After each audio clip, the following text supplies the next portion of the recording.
It's finally here, out today. My new book, Liberalism, Find a Cure. 330 pages, 850 footnotes, documenting the absolute insanity of modern-day liberalism. It's not available in stores, so you'll have to get it in paperback from Amazon.com or download the tablet onto your e-reading device. There's a link in the description below over to the Amazon listing.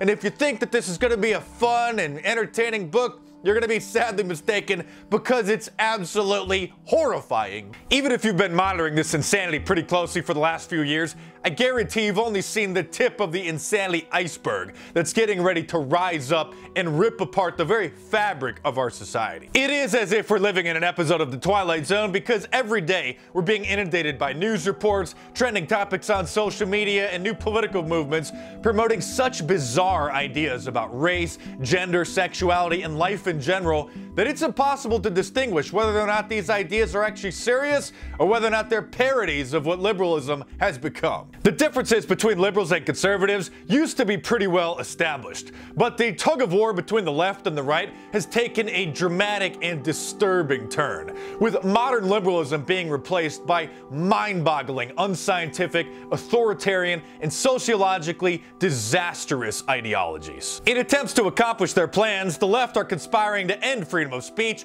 traditional families, long-cherished holidays, and hope to implement a new world order. On my YouTube channel, I've only covered a small fraction of the material you'll find in the book, because as you know, if you use the wrong word, or probably even the wrong tone of voice talking about some of these issues, they may take the video down and issue a community guidelines strike for violating their terms of service. So we'll see if they're gonna start banning books, because this book is completely uncensored, the gloves are off, it's no holds barred. And again, it is a very serious look into some very serious and complex issues. And if you haven't read my books before, I think you're gonna be pleasantly surprised to see just how well of a writer I am, because I think I'm a better writer than I am a YouTuber. To give you a little insight into what went into making this thing, here's a look at some of my previous drafts and some of the revisions, because to put together a quality book, it's not like writing a term paper in college, which most of us did the night before.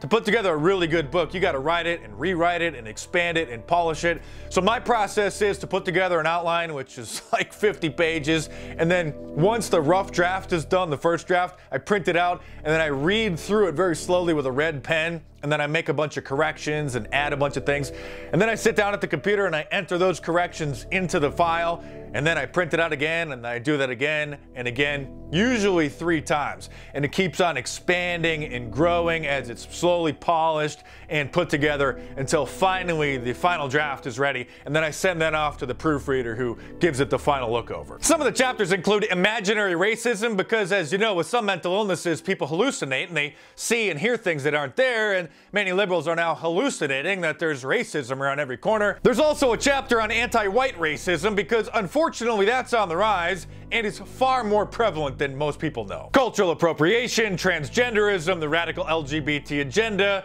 feminism, the breakdown of the family, and so much more. My last book, The True Story of Fake News, made it to number 15 on Amazon's bestseller list of all books the day I posted a video announcing its release. That's with no press, no reviews, no interviews, just from you guys going and buying it from Amazon.com. So let's see if we can get Liberalism Find a Cure to number 1. And let's watch the liberal media lose their minds. And we can do it if you go and order it from Amazon.com right now. Click the link in the description below. It'll take you over to the Amazon page. Or again, you can download it onto your tablet or your e-reader. It should be available in all of the major ebook stores. It's gonna be tough, because Michelle Obama has a brand new book, which just came out today too. And as you know, she's backed by the entire liberal media industrial complex. But let's see what we can do. Can we bump Michelle Obama and take over the slot and become a #1 Amazon bestseller? Only if you go and order the book right now. And if you enjoy my videos, you're gonna love the book, and you're gonna be pleasantly surprised. And I'm looking forward to seeing what you guys think. So thanks for all your support, guys. Let's do it.